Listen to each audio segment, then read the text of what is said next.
Hello everyone, welcome back to my channel. यहाँ पे देखिए बताया गया है 26/12/2024 को आपका ये वैकेंसी जारी किया गया है। ये बेसिकली है क्या, तो देखिए यहाँ पे एकलव्य आदर्श आवासीय विद्यालय सुकमा कोंटा छिंदगढ़ में अतिथि टीचर के लिए आपकी ये वैकेंसी जारी की गई है। किन किन पदों के लिए आपकी ये वैकेंसी जारी की गई है, कब तक लास्ट डेट है एंड क्या आपकी सैलरी होने वाली है, इस तरीके से फॉर्म फिलअप करना है। आपका ये फॉर्म फिलअप ऑफलाइन होने वाला है, ऑनलाइन होने वाला है, सब कुछ मैं डिटेल में बताने वाली हूँ। वीडियो को पूरा देखिएगा। सबसे पहले देखिए यहाँ पे बताया गया है कि छत्तीसगढ़ राज्य स्तरीय आदिम जाति कल्याण विभाग के अंतर्गत शैक्षणिक संस्था समिति छत्तीसगढ़ शासन रायपुर के अंतर्गत एकलव्य आदर्श विद्यालय सुकमा कोंटा छिंदगढ़ में अतिथि शिक्षक के लिए आपकी ये वैकेंसी निकाली गई है। एंड बेसिकली आप लोगों को इसमें फॉर्म फिलअप ऑफलाइन मोड में करना है। देखिए ये है आपका फॉर्मेट एंड इसमें आपको अपने सारे डिटेल को फिल करना है। किस तरीके से करना है सब कुछ मैं डिटेल में बताने वाली हूँ, वीडियो को पूरा देखिएगा, ठीक है। एंड सबसे पहले अब हम समझ लेते हैं कि लास्ट डेट आपका कब होने वाला है, कब तक आपको फॉर्म फिलअप कर लेना है। इसके बाद आपको स्पीड पोस्ट के थ्रू इसे सेंड करना है, ठीक है। तो मैं स्टेप बाय स्टेप सब कुछ बताने वाली हूँ, वीडियो को पूरा देखिएगा। सबसे पहले यहाँ पे देखिए आपका लास्ट डेट कब है, तो यहाँ पे आपका मेंशन किया गया है 15/1/2025 तक आपका ये आवेदन आमंत्रित है। इसके बाद फिर आपका ये एक्सेप्टेबल नहीं रहेगा। अब सबसे पहले हम देख लेते हैं कि किन किन पदों के लिए आपकी ये वैकेंसी जारी की गई है। तो देखिए यहाँ पे सबसे पहले है विद्यालय का नाम, इसके बाद है पद या फिर विषय, किस सब्जेक्ट के लिए आपकी ये वैकेंसी जारी की गई है, साथ ही कितने टोटल पोस्ट है, संख्या मतलब कितने पोस्ट निकाले गए हैं टोटल। इसके बाद है क्या आपकी क्वालिफिकेशन वहाँ पे रिक्वायर्ड है, क्या आपकी क्वालिफिकेशन मांगी गई है। अब देखिए 15 तारीख आपका लास्ट डेट है। इससे पहले आपको ट्राई करना है कि अच्छे से आप फॉर्म फिलअप कर लीजिएगा, कोई भी मिस्टेक नहीं कीजिएगा। इसके बाद जल्द से जल्द आपको स्पीड पोस्ट कर देना है। सबसे पहले देखिए एकलव्य विद्यालय सुकमा के लिए आपकी ये वैकेंसी जारी की गई है। यहाँ पे पीजीटी फिजिक्स के लिए आपकी ये वैकेंसी है, टोटल 1 पोस्ट निकाले गए हैं। सिमिलरली एकलव्य विद्यालय सुकमा कोंटा के लिए पीजीटी केमिस्ट्री के लिए आपकी ये वैकेंसी निकाली गई है, 2 पोस्ट यहाँ पे निकाले गए हैं टोटल। इसके बाद एकलव्य विद्यालय सुकमा में ये पीजीटी बायोलॉजी के लिए आपके 1 पोस्ट निकाले गए हैं। इसके बाद देखिए पीजीटी इंग्लिश के लिए भी 1 पोस्ट निकाले गए हैं। पीजीटी मैथ्स के लिए ये आपका सुकमा और कोंटा के लिए है एंड पीजीटी मैथ्स के लिए यहाँ पे 2 पोस्ट आपके निकाले गए हैं। सिमिलरली सुकमा में पीजीटी इकोनॉमिक्स के लिए भी 1 पोस्ट यहाँ पे निकाले गए हैं। अब यहाँ पे इसकी क्या क्वालिफिकेशन मांगी गई है, मान्यता प्राप्त विश्वविद्यालय से संबंधित विषय में न्यूनतम 50% अंक के साथ आपका स्नातकोत्तर मतलब आपका पीजी होना चाहिए। साथ ही किसी भी मान्यता प्राप्त विश्वविद्यालय से बीएड या समकक्ष डिग्री आपके पास होना चाहिए, ये आपकी क्वालिफिकेशन मांगी गई है। साथ ही आपको हिंदी और इंग्लिश लैंग्वेज का ज्ञान होना चाहिए। इसके बाद देखिए इकोनॉमिक्स के बाद है आपका एकलव्य विद्यालय कोंटा।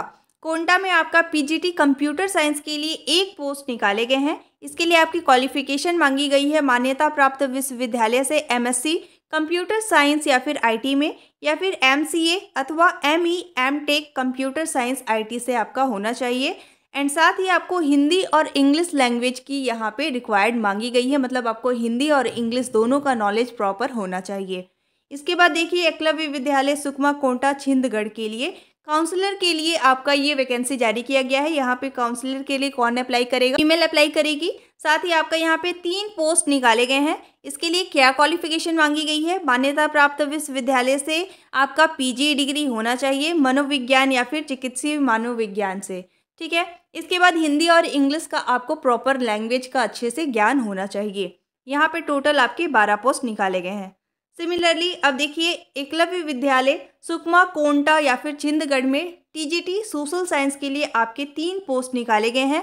साथ ही एकलव्य विद्यालय कोंटा में टीजीटी मैथ्स के लिए 1 पोस्ट निकाले गए हैं। अब क्या है इसकी क्वालिफिकेशन, तो देखिए मान्यता प्राप्त विश्वविद्यालय से संबंधित विषय में न्यूनतम 50% अंक के साथ आपका स्नातक या फिर आपका यूजी होना चाहिए। इसके बाद देखिए राज्य शिक्षक पात्रता परीक्षा यानी स्टेट टेट परीक्षा पेपर 2 आपका क्लियर होना चाहिए, या फिर केंद्रीय शिक्षक पात्रता परीक्षा यानी कि आपका सी टेट पेपर 2 क्लियर होना चाहिए। तो अगर आपका स्टेट टेट या फिर सी टेट पेपर 2 क्लियर है तो आप इसके लिए अप्लाई कर सकते हैं। इसके बाद देखिए किसी मान्यता प्राप्त विश्वविद्यालय से बीएड या समकक्ष डिग्री आपके पास होना चाहिए। इसके बाद हिंदी और इंग्लिश भाषा का आपको अच्छे से ज्ञान होना चाहिए। इसके बाद देखिए एकलव्य विद्यालय सुकमा कोंटा छिंदगढ़ में स्टाफ नर्स के लिए भी आपकी 3 पोस्ट निकाले गए हैं। इसके लिए क्या क्वालिफिकेशन मांगी गई है? तो देखिए, मान्यता प्राप्त विश्वविद्यालय से बीएससी नर्सिंग में स्नातक परीक्षा में आपका 50% अंक से आप पास होना चाहिए। इसके बाद देखिए सेकंड नंबर पे है इंडियन नर्सिंग काउंसिलिंग एवं किसी भी स्टेट नर्सिंग काउंसिलिंग से नर्स की उपाधि का पंजीयन आपके पास रिक्वायर्ड मांगा गया है। इसके बाद देखिए इसमें भी सिमिलरली हिंदी और इंग्लिश लैंग्वेज का आपको प्रॉपर नॉलेज होना चाहिए।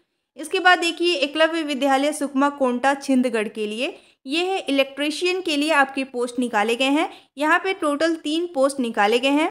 साथ ही इसमें क्या क्वालिफिकेशन मांगी गई है? तो कक्षा 10वीं उत्तीर्ण तथा आईटीआई संबंधित विषय में पॉलिटेक्निक में डिप्लोमा अथवा वायरमैन की उपाधि धारक हो। ठीक है। इसके बाद देखिए एकलव्य विद्यालय कोंटा में पीटी मेल के लिए आपका यहाँ पे वैकेंसी जारी किया गया है व्यायाम शिक्षक के लिए। ठीक है, 1 पोस्ट निकाले गए हैं। क्या क्वालिफिकेशन मांगी गई है? तो मान्यता प्राप्त विश्वविद्यालय से शारीरिक शिक्षा विषय की स्नातक योग्यता यानी 50% अंक से आपका स्नातक यानी कि आपका यूजी होना चाहिए और हिंदी और इंग्लिश का आपको प्रॉपर नॉलेज होना चाहिए। यहाँ पे भी टोटल 11 पोस्ट आपके निकाले गए हैं। यहाँ पे देखिए फ्रेश अभ्यर्थी शिक्षक के लिए पीजीटी और टीजीटी के लिए 1/1/2025 की स्थिति में आपकी न्यूनतम एज 21 वर्ष और अधिकतम एज आपकी 60 वर्ष मांगी गई है। और सेवानिवृत्त शिक्षक के लिए यहाँ पे देखिए अधिकतम आयु 65 वर्ष एंड ये आपका 1 जनवरी 2025 की स्थिति में होना चाहिए, बशर्ते वे आवासीय व्यवस्था में काम करने के लिए चिकित्सीय रूप से स्वस्थ हो और साथ ही आपका चिकित्सा सह फिटनेस प्रमाण पत्र भी वहाँ पे लगने वाला है। ठीक है।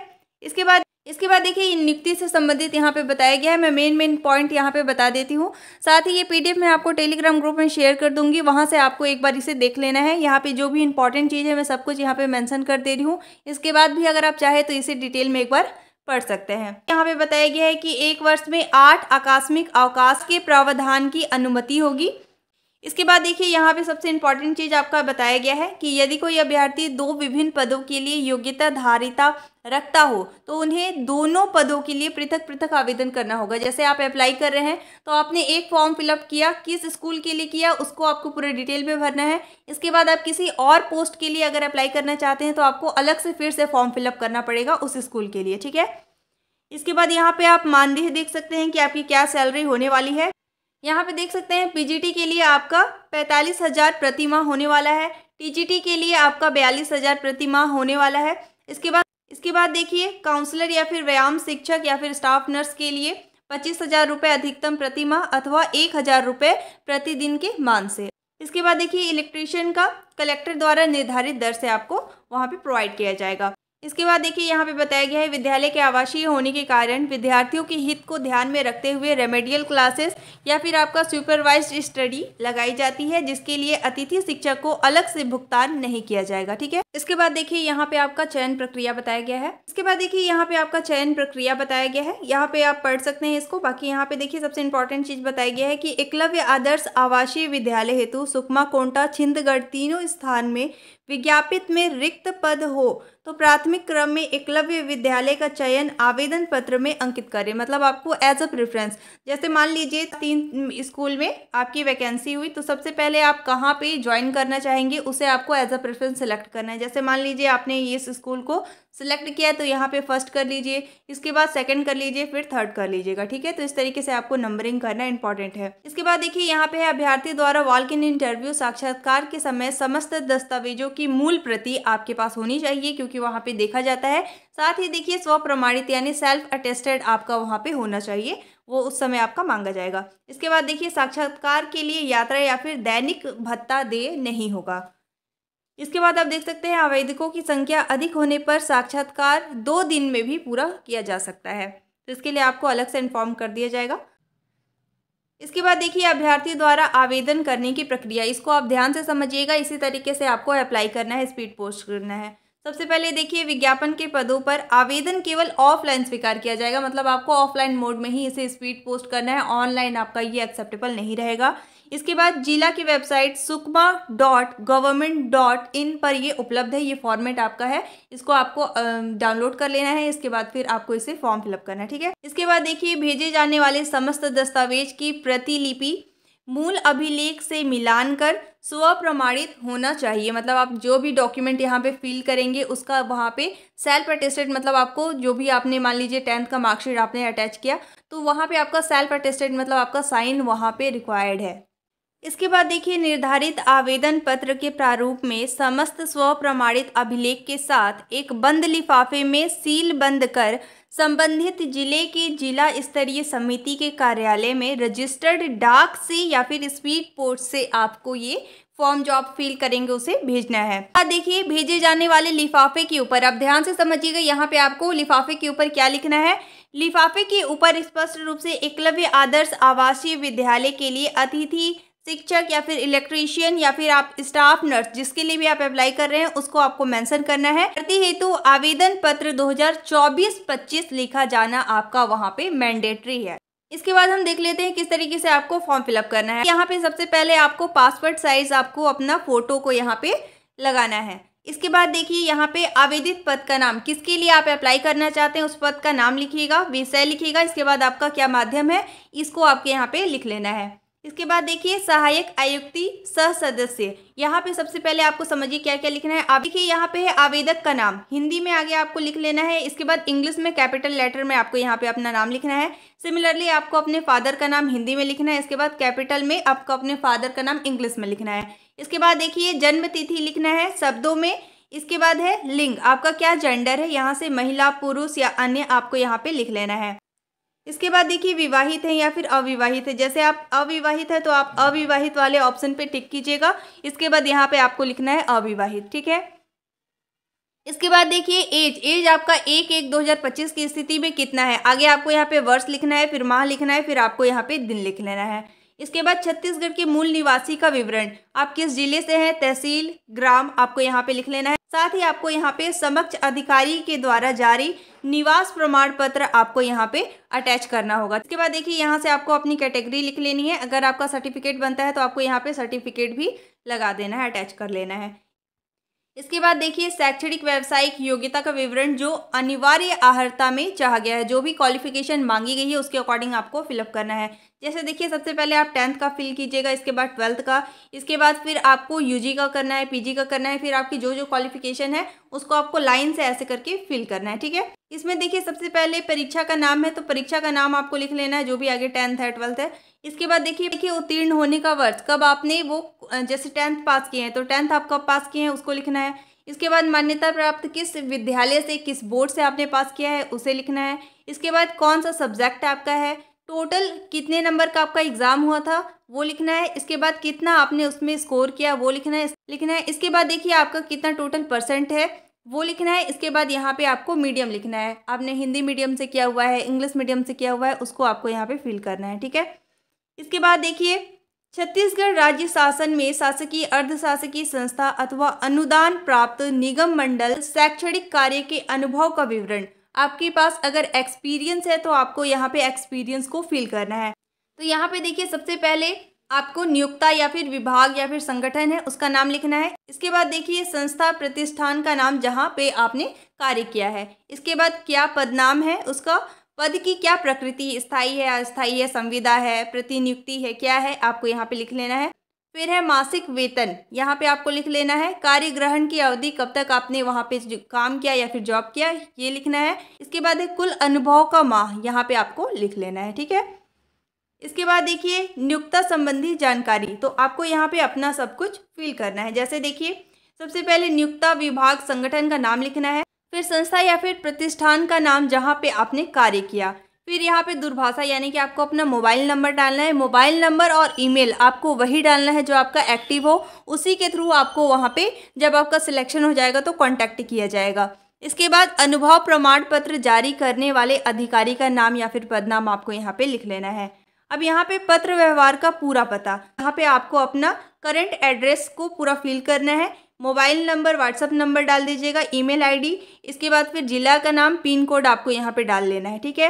अब सबसे इम्पॉर्टेंट थिंग यहाँ पे देखिए, आवेदित पद हेतु विद्यालय का नाम, जिसके लिए आप अप्लाई कर रहे हैं उस विद्यालय का नाम लिखिए। इसके बाद यदि आवेदित पद हेतु एक से अधिक विद्यालय हेतु आवेदन किया जा रहा है तो चयन होने की प्राथमिकता का क्रम लिखिए। देखिए, जैसे इसमें आपने पहले कौन से स्कूल को प्रेफरेंस दिया, इसके बाद सेकंड नंबर पे किसको दिया, इसके बाद थर्ड नंबर पे आपने किस स्कूल को प्रेफरेंस दिया है, यहाँ पे आपको लिख लेना है। ठीक है, इसके बाद देखिए आपको क्या क्या अटैच करना है। जैसे आपने फॉर्म फिलअप कर लिया, इसके बाद आपको इन सारे डॉक्यूमेंट को यहाँ पे अटैच भी करना है। जैसे देखिए शैक्षणिक योग्यता 10वीं, जो भी आपकी क्वालिफिकेशन है, 10वीं 12वीं ग्रेजुएशन जो भी है, जितनी भी क्वालिफिकेशन मांगी गई है उसका आपको यहाँ पे आपको अटैच करना पड़ेगा। ठीक है, देखिए इसके बाद है व्यावसायिक एवं अन्य योग्यताओं के परीक्षाओं की अंक सूची की छाया प्रति, अनुभव प्रमाण पत्र, मूल निवास प्रमाण पत्र की छाया प्रति, रोजगार कार्यालय का जीवित पंजीयन प्रमाण पत्र की छाया प्रति लगेगी। इसके बाद जाति प्रमाण पत्र का छाया प्रति लगेगा। साथ ही आपको उसमें सेल्फ अटेस्टेड मतलब आपको अपना साइन वहाँ पे नीचे की तरफ कर लेना है। ठीक है, इसके बाद यहाँ पे आपको अपना साइन कर लेना है। इसके बाद यहाँ पे डिक्लेरेशन है, आप पढ़ लीजिएगा। इसके बाद फिर से आपको यहाँ पे अपना साइन कर लेना है। यहाँ पे आपको दिनांक डाल लेना है। यहाँ पे जो भी जिस स्थान से आप अप्लाई कर रहे हैं उस स्थान का नाम यहाँ पे डाल लेना है। इस तरीके से आपको ऑफलाइन मोड में फॉर्म फिलअप कर लेना है। इसके बाद स्पीड पोस्ट के थ्रू आपको वहाँ पे पोस्ट कर लेना है। इस तरीके से आपको फॉर्म फिलअप कर लेना है एंड स्पीड पोस्ट के थ्रू इसे पोस्ट कर लेना है। अब आपको इससे रिलेटेड कोई भी डाउट है, आपकी कोई भी क्वेरी है, you can ask on comment box. Thank you.